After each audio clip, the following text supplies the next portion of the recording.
Hello and welcome to another episode of Hotlaps where we take cars around this track to see where they stack on the leaderboard against one another. In today's video we have got the Alpine A424, the second of the Le Mans hybrids we'll be taking around our track today. Before we get into that, a special thank you to the people on screen for subscribing to the Patreon. The link below will be in the description where you can get content exclusively from Patreon and also access to early videos. So looking at the Alpine head-on, it's quite cool. It really reminds me of like an old Toyota. The way they've kind of designed it from the side as well also gives it like a generic LMP1 kind of look. Just a quick mention on the livery. The livery is really cool. I mean, Alpine, they don't miss with liveries realistically. One thing that I am a big fan of is the brake lights, how they're in the shape of the Alpine logo, which is a very nice touch. And generally, it's kind of a bog standard. This is kind of what I envision a Le Mans hypercar to look like. Nothing too out of this world and quite a generic one, which ultimately, you know, is kind of what they went for and is probably the reason why it is struggling with a lack of pace in real life. But nonetheless, it's very on brand for us and I do like the Alpine car. So we're in the car, we're in this beautiful looking Alpine, and let's do, as we always do, a little engine sound check.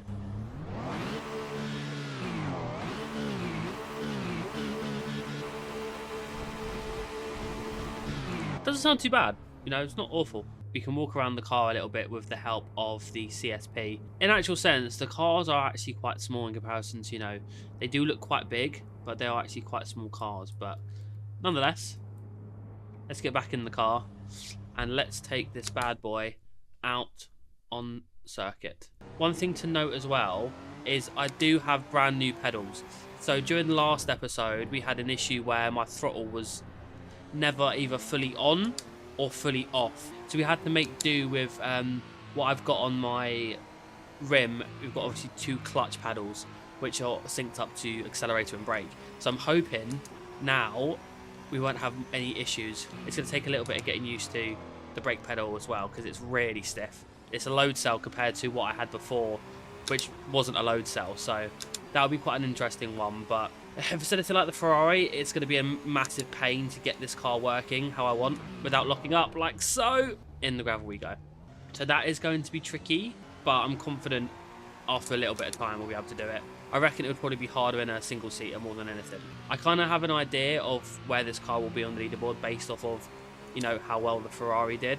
You know, that was quite disappointing, let's say, compared to, you know, where I expected it to actually be, but you know, what can you do? It's one of those things. But now that I've got brand new pedals, it means we can continue more with these. I bulk recorded a few intros and like viewing of the cars already, so it was now just a case of actually getting these bits done. But first impression, it's hard to tell if it's the car or if it's the pedals I'm having issues with the most, but it feels stiff. It feels really stiff. With it being an Alpine as well, you know, it's very on brand with us. Obviously, we've done the Alpine career mode in F1 Manager, which will continue soon. It's just a case of just getting back into it and getting the mods working again. It's been a very long time since I've recorded an episode, so we will get back to that, and we will try and win the World Championship there with them. But in the interim, trying to get this car slowed down is proving to be a bit trickier than I thought. On power, it's not too bad. It feels okay. I think if you were to like, slam on the throttle, then naturally we probably would have a bit of an issue with power, but generally like here it's not too bad. It rides the curbs quite well, doesn't ride the gravel quite well, but it rides the curbs well. I think it might be fourth through there. Might be fourth through both of those. It's just trying to find out, you know, where is optimum, like what gears are optimum. Fourth feedback is so strong, holy crap. That was extremely wide, extremely slidey through turn one. It does feel heavy, but again, can I attribute that down to my new setup? Or one thing I've noticed as well, in first, the RPM is very low in first, like extremely low.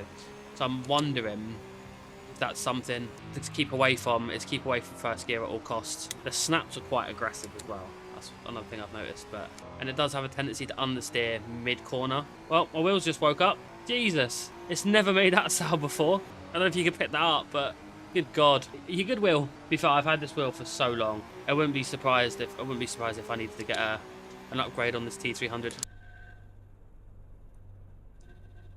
That doesn't sound healthy at all, does it? But overall, it does feel quite heavy. I think first impressions, it's going to be slower than the Ferrari. It does have a delta on the wheel, which is, as I find myself a delta connoisseur, big fan of the fact that we've got a Delta on the wheel, which is nice. But yeah, I'm hoping when we go on to softer compound tyres, there'll be a bit more give mid-corner with this, because at the moment it is a bit mad. Like, the turning is just, it's not there. So that's something obviously I want to hopefully rectify and get out of the setup before we actually get to the hot laps, because otherwise we could be in for a long day. We seem to be able to navigate turn 1 relatively well.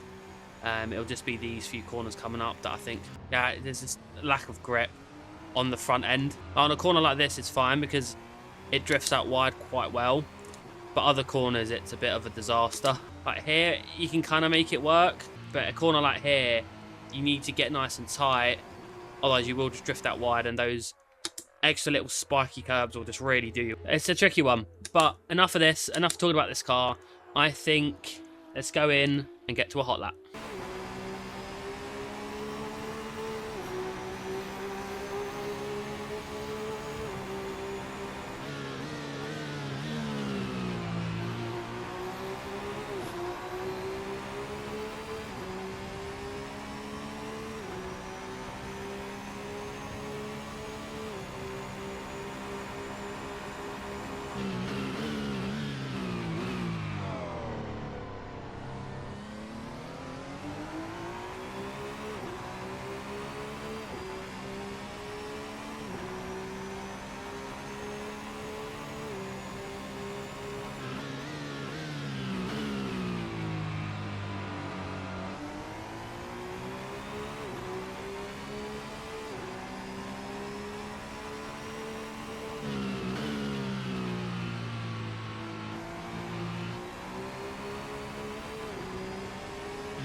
So there we have it, the Alpine is placed on the leaderboard in a very low 7th place. It's actually quite far away from the Ferrari. I thought it'd be a little bit closer, but I think overall, you know, given the fact that the Ferrari is a 2-time Le Mans 24-hour winner and the Alpine hasn't really even come close to that, it kind of makes sense when everything's stripped away and is going for pure pace. But if you have enjoyed the video, make sure to slap a like in the video, and I'll see you very soon for the next episode of Hot Laps. Until then, guys, take care. Bye-bye.